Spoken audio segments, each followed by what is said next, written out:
Meanwhile in Melbourne. Bah oui, quoi de neuf à Melbourne? Mais avant d'aborder le sujet Formule 1, Melbourne, qu'est-ce que c'est? Charmante bourgade de 5 millions d'habitants, australiens pour la plupart, accueille depuis 1996, en l'Albert Park, une épreuve du championnat du monde sur un circuit qui ressemble à s'y méprendre à celui de Gilles Villeneuve sur l'île Notre-Dame, à Montréal. C'est dire son intérêt. Cette année, Daniel Ricciardo s'étant reconverti dans la gastronomie, Oscar Piastri sera le seul représentant du pays des chasseurs de kangourous, l'Australie, une monarchie constitutionnelle à régime parlementaire aux grandes oreilles. Avant l'épreuve, pour se détendre avant son premier Grand Prix à domicile, le jeune pilote de McLaren découvre la faune locale en charmante compagnie, en l'occurrence celle de sa jolie camarade de chasse au crocodile. La question qui naît dès lors chez nos amis cubains, étant donné le coup que le jeune Australien a fait cet hiver à l'écurie alpine, c'est « Est-il fidèle, Piastri ?» Ok, je sors. Ainsi donc, Grand Prix d'Australie à Melbourne. Grand Prix d'Australie, enfin un nom d'épreuve du championnat du monde que je parviens à énoncer sans envie de rire ni de pleurer. Une épreuve lors de laquelle il se passe souvent quelque chose. Un crash spectaculaire consécutif à la configuration du circuit et à la bêtise de certains pilotes qui ne manqueront à personne, comme Esteban Padretro Gutiérrez, un rebondissement inattendu, comme le sont la plupart des rebondissements, comme en 96,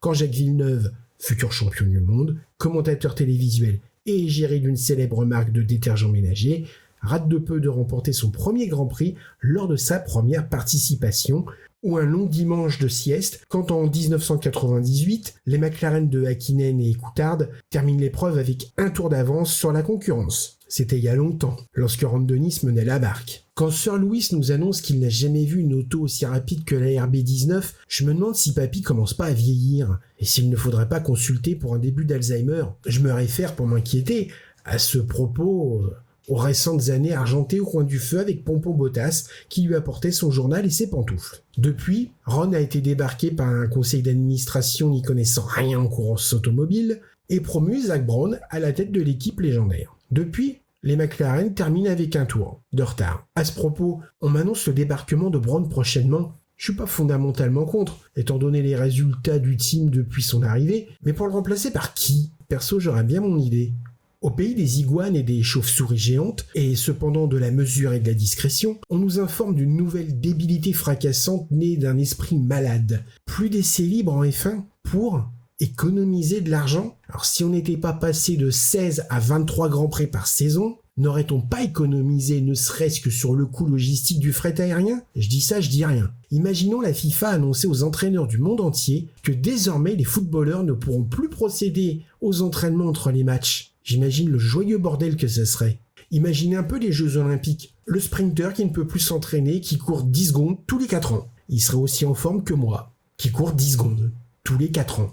Pauvres acteurs de films X privés de vie sociale entre deux tournages. Pauvre Sergio Pérez privé d'enchiladas. Il est certaines disciplines pour lesquelles l'entraînement est nécessaire, pour ne pas dire indispensable.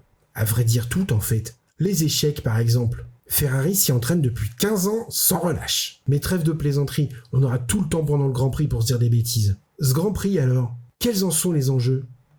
Pronostiqueurs, à vos paris.